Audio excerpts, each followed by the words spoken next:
Hello, everybody. That was a great talk. I was sat there looking at my slides and going, wow. Um, so I wanted just to take you through some examples of how we're addressing the issue of generative AI. So Phil was very kind and sort of let me know that I could put everybody in here, if though the application sheet only allowed me to apply. So really, this is being led by Keely Brooks, who's a module leader within biosciences. So I'm going to just give a couple of examples of what we're doing as a school. Sylvia Ottaviani is also working with them in sort of generating the material, and that's me at the end as learning teaching manager for the school. So the school I work in at NTU is the School of Science and Technology. We have 6 separate departments with a total of 8 disciplines, which is a blessing and a curse, because you have a great group of people all doing very different things, but it is also quite difficult to get one module that covers everything, unlike, say, the law school and the business school.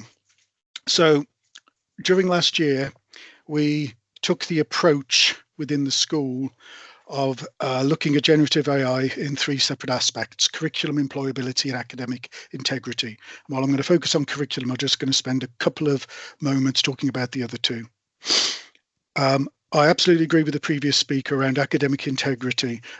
Any member of staff or student who is utilizing this particular technology takes ownership of that and takes responsibility of that. And that's very much how we've approached the area of academic integrity. We've put the onus upon the students to make sure they have evidence of if they have used it, how they've used it, and the finished article is their own, with their own sort of personal critical evaluations of what came out of the Gen AI. Employability is just a moving feast at the moment. We're just trying to keep in touch with those main areas where our students go on to get work, to see, well, what's being used within the industries, what's being used within HR in the industries to sift through CVs. And we'll come across that a little bit as one of the examples. But we've deliberately had a live document created, which we show signpost staff towards within their own disciplines, just so they can try and keep on track with what the expectations are once students leave us. The area I want to focus on is the curriculum. It's not just about, oh, we must make sure students are using this properly. It's not just about, well, they have to have these skills ready for employability, ready for sort of going into jobs. It's about how do we use this best in the curriculum. And this was our aim for this year. So much of last year was aimed for this particular focus for this year, that no student leaves our final year at level 6 without some training within AI, because 23-24 we weren't able to do that. Things are moving so quickly. They are still moving so quickly. It was difficult to generate the material of a decent enough quality to be able to say that for definite. But for this year, no final year student will leave without our guidance, our opinion, our material sort of focusing on supporting them around this new discipline. Equally, we want to make this an iterative process.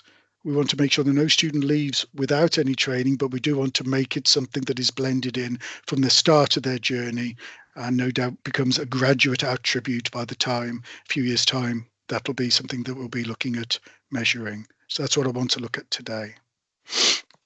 So at level 6, an example in biosciences. So this is within one department of our 6, the Department of Biosciences. 2 aspects that we're looking at here. One is a platform called CV360. So this is a platform that basically mimics the system that is used in lots of industries about how they look at CVs when they come in their thousands and how they sift through them. Equally, as part of their final year project at level 6, they produce that in the format of a journal article.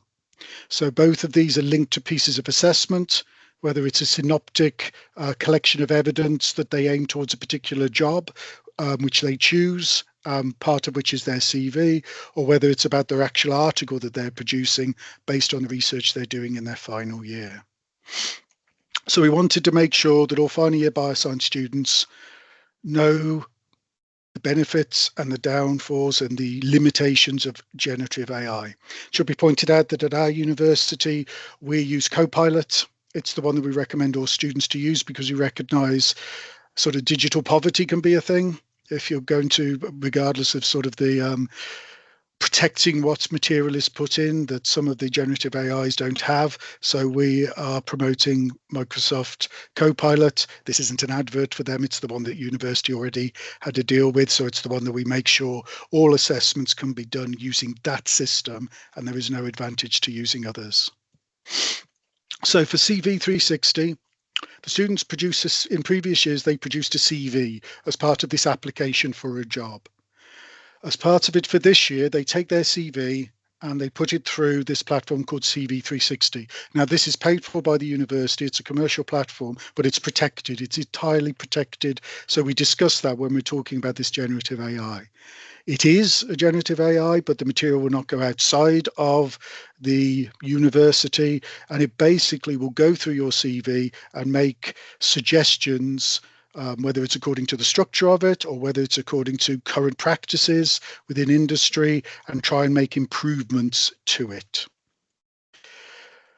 So the students, once they put their CV through, as part of the assessment, they don't just put their new CV in, they actually reflect on at least 3 improvements that it suggested, and whether they feel they were appropriate or not, and how they have then tailored their CV so it is their individual voice and not one that has been through this platform, as useful as it is.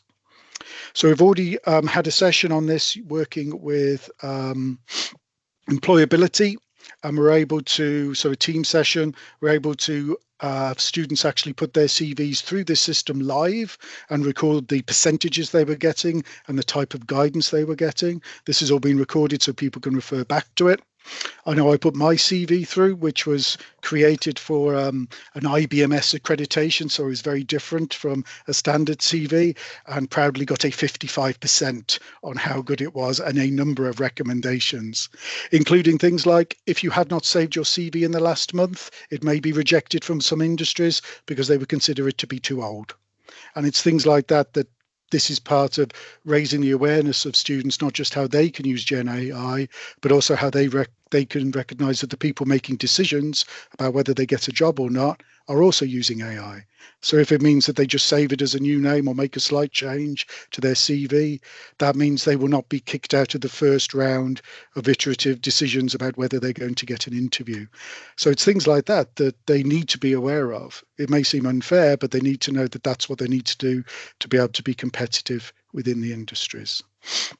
The second activity in the final year, again, is about the journal article. I use Copilot and I put in a statement saying, please write me an introduction on the following topic. And what I got back was fairly bland, no references, doesn't really cover all the topics stated. And I'm going to go through with them and get them to tell me how to improve it. Because this is the type of thing, it's a formative piece of assessment that they do. They're given a chance to produce an introduction in their first term, then they go in the lab in the second term. But staff are able to give them feedback on that, and recognizing that they probably will be thinking about using generative AI for this. I wanted to point out to them, this is what you get back, and this is not enough. This is not a finished product, and get them, because we have sort of historical evidence that there's nothing nicer that students like to do than tear apart someone else's work. When we've done that in other topics, I think this will probably go down well as, well, you tell me what's wrong with this. How would you make it better? So that's our plan for a couple of weeks' time, to go through, here's Microsoft Copilot, here's how I put the terms in, this is what I got out. I'm not satisfied with it. You tell me why I should change it. So we'll see how that goes for that side of things, because again, we just anticipate that they're going to be using it in areas for this big 40 credit point piece of work, and we want to make sure that their eyes are open about what they should do with the material, and that it isn't just a answer creating machine. So that's at level 6 in biosciences. All the way back at level 4 in biosciences, we bit the bullet and said, yeah, we're going to change a well-established, well-understood, all the tutors know about it, piece of coursework, the very first piece of coursework students do, and we're going to change it entirely. So for every year that I've been there, and I've been there 17 years, it's been pretty much, here is a topic, discipline specific within biosciences. There might be a micro one or an ecology one or a biochemistry one, and we ask them to utilize the resources that they got and write an essay on a particular topic. This year we decided no, we're going to create an answer using Gen AI, and we're going to get them to critically evaluate it. So essay was generated by MS Copilot by Keeley. She had to change it slightly because it wasn't quite bad enough. It was distressingly useful in places, so she had to alter some slight bits of it. But in general, it was fairly bland, and there are a number of errors with it. 16 factual or formatting errors. 8 examples of areas where there was missing information that didn't answer the question set. So these are things that are going to help staff in being able to mark these things, because she has listed all these things that are missing, all these things that are wrong, which are going to help staff and students be able to sort of focus in and go, have I found all the errors? Obviously, this doesn't mimic reality entirely, but it is getting them to critically evaluate the work, and it is their first piece of work in their first year here. The writing style. They have to critically evaluate the writing style. They're given examples of what essays and more formal pieces of work should look like. And as is very common with GPR, it produces something in a very engaging manner, perhaps too engaging for something that would be a more formal article. It doesn't give any references whatsoever. So when they found an example of information that is incorrect, they're asked to critically evaluate that and provide a better resource, or in this case, any resource at all, because what has come out is just the text. And again, how do you know this is correct? They're not showing you where they got this answer from. So again, they're asked to improve this by adding references in. When they come to write the evaluation they write, what they put in, will be formally written, will be written in a more professional style than what comes out of the verbal creating machine that is any generative AI. So this is what we're asking them to do. It is far scarier for staff and students than just write an essay on a topic, but we feel it's something that we want them to be introduced to right from the start. And we think that very often showing them something where they can spot things that are wrong helps them understand that what they produce must be better. And by going through this critical evaluation process with someone else's work, they can then go through that process themselves should they decide to use this bit of technology. Michael, we're just running into the question time now, just to let you know. Okay, sorry, I thought I was going to be told 1 minute to go. Apologies for that. So the first year of running on it, because this is a brand new piece of work for all staff, so we have 30 odd tutors, and this is delivered through the tutor groups. We had training sessions put on for them, explaining the purpose behind this, how to mark this.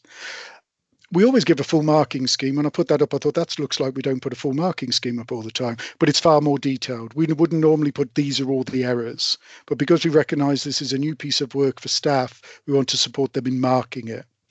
Students, we've had a tutorial that was deliberately aimed at this session, and then 3 others as part of the module looking at what professional writing should look like, how to find references, so being able to support them in their critical evaluation. Can't tell you how it's gone because we've got 2 more weeks before our 3-week turnaround deadline, so it's currently being marked. But obviously we'll be seeing how this goes, getting feedback from tutors and students. And to finish up, I just want to put up what people can ask some questions. That's my department that I belong to. I'm a microbiologist. Chemistry, financial maths, computing, every single department with my learning teaching manager hat on, every single department is going through the same process. So we can confidently say that every student in our school will get training before they leave at level 6 and is beginning to get us working out how we're going to embed this through each year. So it's an iterative process going forward. Thank you very much for your time. And the opportunity to talk about what we do.